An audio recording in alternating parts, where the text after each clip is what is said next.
Welcome to Donmar TV News Channel. Okay, magandang umaga sa inyong lahat. It's 6 o'clock in the morning here in the Philippines. Magandang umaga, magandang hapon, magandang gabi sa lahat ng mga heroes natin dyan, ng mga OFWs.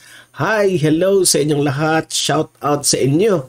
At sa mga audience ko dito sa Pilipinas na laging nanonood, nagsubaybay sa ating vlog. Hi, hello, good morning sa inyong lahat. Shout out sa inyo. And also guys, it is August 11 today. Ang pag-uusapan natin ay ito nga, si Pastor Apollo Kibuloy nagsalita na tungkol kay Presidente Bongbong Marcos. Yan ang pag-uusapan natin ngayon. Pero bago natin yan itatalakay guys, i-like at i-share itong video na ito sa ating mga Facebook at YouTube. Sabay-sabay tayo, okay? Ready? 1, 2, 3, go! Okay, naka-like and share na lahat.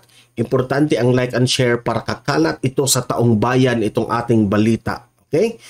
And also guys, i-follow at i-subscribe itong Donmar TV sa ating mga Facebook at sa ating mga YouTube. Okay? Sabay-sabay tayong mag-follow and subscribe. Ready? 1, 2, 3, go!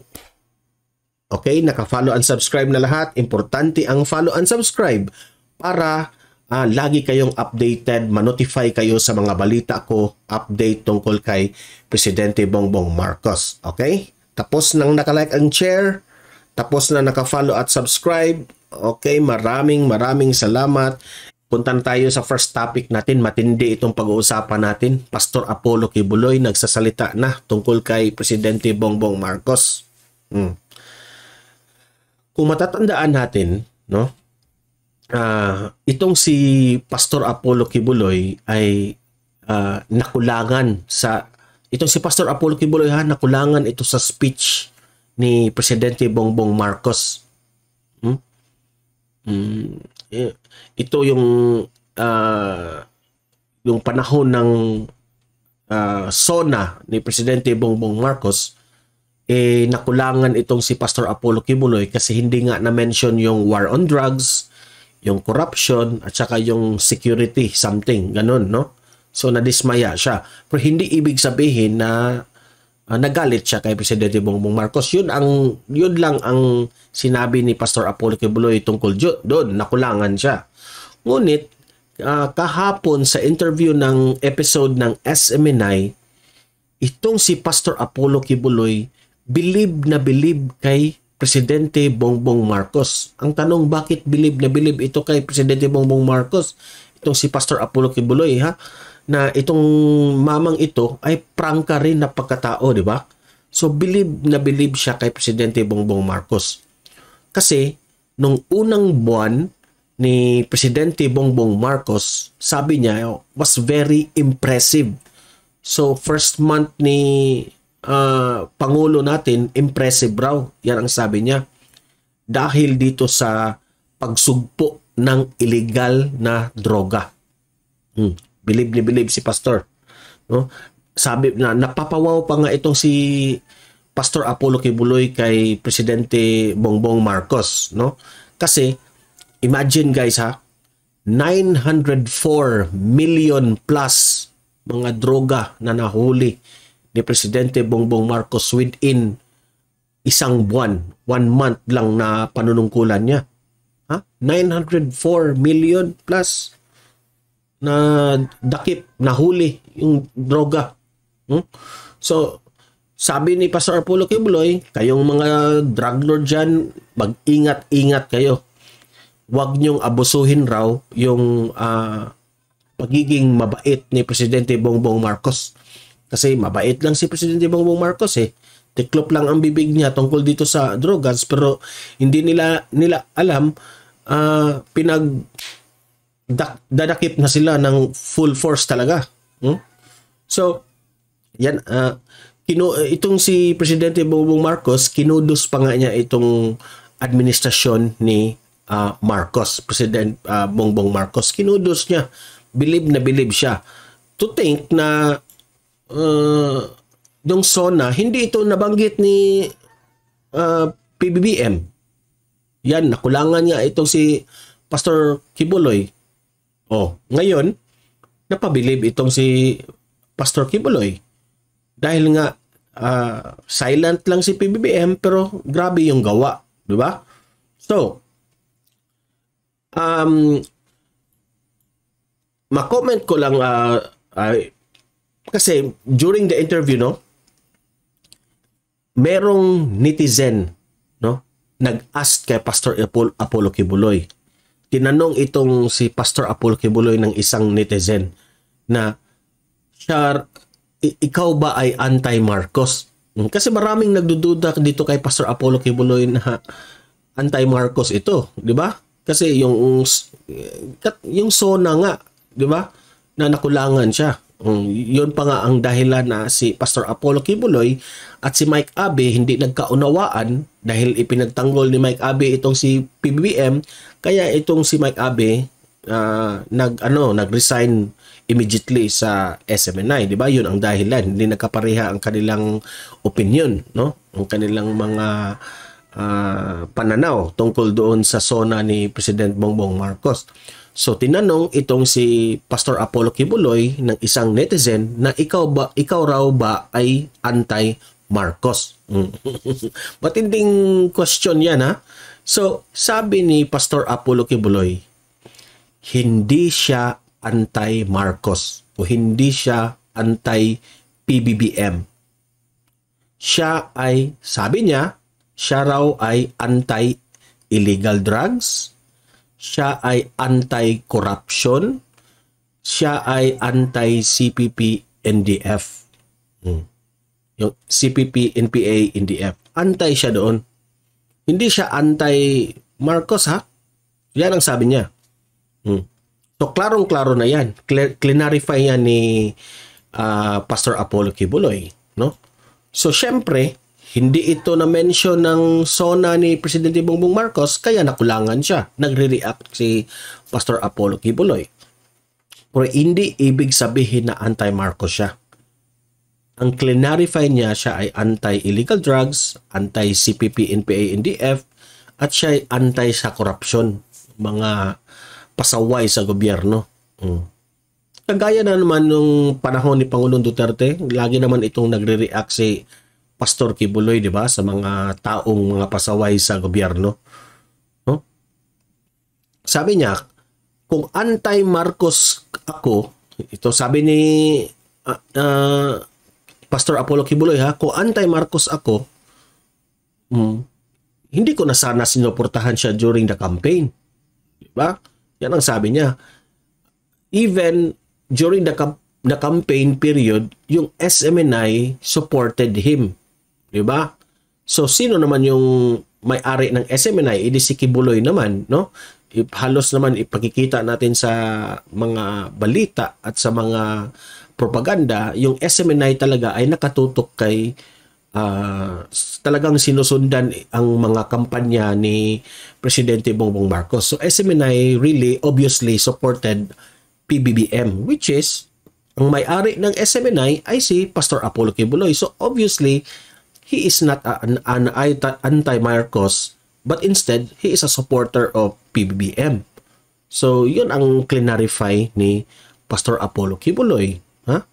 That he said, he even supported PBBM during the campaign. Huh? At sabi pa niya, anti-criminality siya.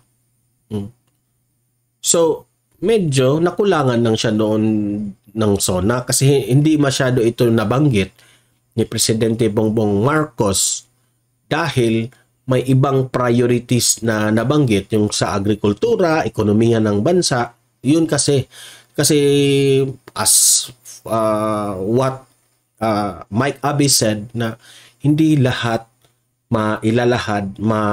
ibibigay na speech ni PBBM kasi sobrang taas na yung speech, kaya medyo hindi lang nabanggit yung mga bagay na yun ang kay Mike Abe. Ngunit itong dalawang si Kibuloy at si Mike Abe medyo nagkasagutan, so nag-resign itong si Mike Abe. Wala na tayo doon. Ngunit ngayon, clarify na ni Pastor Apollo Kibuloy na he's not anti-Marcos but he support PBBM. Okay? So, sabi pa nga ni Pastor Apollo Kibuloy na fake news raw ang nagpapakalat na siya ay anti-BBM. Kasi sabi ng netizen Pastor Apollo Kibuloy, bakit kumakalat ngayon na mga sinasabi ng mga iba dyan na ikaw raw ay anti-Marcos? Ganun kasi ang pagka-question ng netizen. So sabi ni Pastor na yung nagpapakalat dyan na anti-BBM siya, yan ay fake news. Siguro raw, sabi ni Pastor Apollo Kibuloy, mga komunista raw yung nagpapakalat ng fake news na yan. Para gumawa ng issue para pag-awayin itong si PBBM at si Pastor Apollo Kibuloy. Yan ang interpretasyon niya. Baka pinakalat ito ng komunista para pag-awayin silang dalawa, si PBBM at si Pastor Apollo Kibuloy. Okay? So, sabi pa nga ni Pastor Apollo Kibuloy na in short term, siya ay pro-government. Pro-government siya. In-explain niya na kahit sinong nakaupo sa Malacanang, basta presidente, pro-government siya, susuportahan niya. Basta matino lang ang mga ginagawa nito sa ating bansa. Kahit pa si Leni Robredo yan, pro-government itong si Pastor Apollo Kibuloy, susuportahan niya unless basta matino lang ang ginagawa. Okay? So, sabi pa nga niya sa mga last minutes ng episode ng interview niya ni SMNI, he said, I love PBBM as our president and also our vice president Inday Sara. I love them both. Yan ang sabi ni Pastor Apollo Kibuloy. Yan ang laman ng balita ng SMNI during the interview of Pastor Apollo Kibuloy. So mag-comment ako dito. No? So, ang komentaryo ko dito, nagsalita naman itong si Pastor Apollo Kibuloy sa kanyang sentimento tungkol kay PBBM. Ang comment ko dito is, feeling ko lang ito. This is my own opinion. Feeling ko, sinasadya ni Presidente Bongbong Marcos na hindi banggitin ang war on drugs, yung mga yung sa corruption, hindi niya binanggit. Hindi meron sigurong konti lang, pero hindi talaga binanggit niya yung war on drugs, criminality, yung security, ganon, yung sa CCPP, NPA, NDF, hindi siguro na medyo nabanggit ni Presidente Bongbong Marcos. Sinadya yon ni PBBM. Alam niyo ba kung bakit? Iba kasi yung estilo iba ang strategy ni PBBM tungkol dyan. Yung kay Pangulong Duterte noon, talagang binulgar lahat. Yung sa war on drugs, talagang tinitira niya, tinatakot niya. Ang style kasi ni Duterte, tatakutin para maputol yung mga connection, yung mga transaction tungkol sa mga corruption, drogas, ano ganyan. Pero itong style ni PBBM, sinadya niya yon na wag banggitin. Kasi kapag ito yung style niya kapag banggitin nyo yung sa war on drugs at saka yung sa makapaghanda yung kalaban especially nung sa corruption, makapaghanda sila. So mas stop nila yung kanilang transaction, so hindi na mahuli. Yun ang style ni PBM. Iniba ang strategy kasi yung strategy noon ni PRRD, okay yun. Kasi hindi pa nalaman ng kalaban. Ngayon, kung itong si PBBM, kung gayahin niya ang strategy niya kay Duterte, hindi na effective yun kasi nalalaman na yan yung mga kalaban So, ang style ni PBBM, silent lang pero talagang inuumpakan yung mga war on drugs. Ayan, so 904 billion na ang sabat ng mga drogas, di ba? So, silent but talagang huling-huli kayo. Yun ang aking interpretation. That's my own opinion, analysis tungkol dyan. Hindi niya binabanggit para yung kalaban hindi makapaghanda. Lulusubin lang in a surprise. So, iba ang estilo ni Pangulong Duterte at iba ang estilo ni Presidente Bongbong Marcos. I hope itong si Pastor Apollo Kibuloy ay makarealize dyan. But for me, right now, I think Pastor Apollo Kibuloy unti-unti na itong naintindihan si Presidente Bongbong Marcos na iba talaga yung style ni PBBM. I hope na maiintindihan na ni Kibuloy ito. Okay? So, yung style ni Duterte, tinatakot niya ang mga kalaban, pero ang style ni PBBM, silent but in a surprise. Di ba? So, klarong-klaro yan. So, yan ang komento ko tungkol dito sa si Pastor Apollo Kibuloy. Nagsalita na nga ito kay PBBM. No? Nag-react na siya tungkol sa ginagawa ni PBBM within isang buwan ng panunungkulan. So, yun ang mga reaction ko. Okay? Iba ang estilo ng dalawa.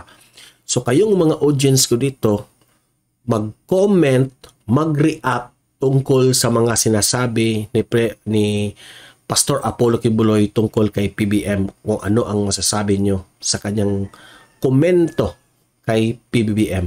Okay? Libre kayong mag-comment, mag-react. You comment down below, babasahin natin yan isa-isa. Okay? At guys, importante guys na i-like at i-share itong video na ito para kakalat ito sa taong bayan. Okay? And follow and subscribe sa ating YouTube at Facebook para lagi kayong updated tungkol kay Presidente Bongbong Marcos sa ating mga balita. Okay? So guys, patuloy nating ipaglaban ang ating Presidente Bongbong Marcos at Vice President Inday Sara Duterte sa ating mga vlogs at mahalin natin ang Pilipinas. Okay? So have a great day. See you in my next video and God bless everyone.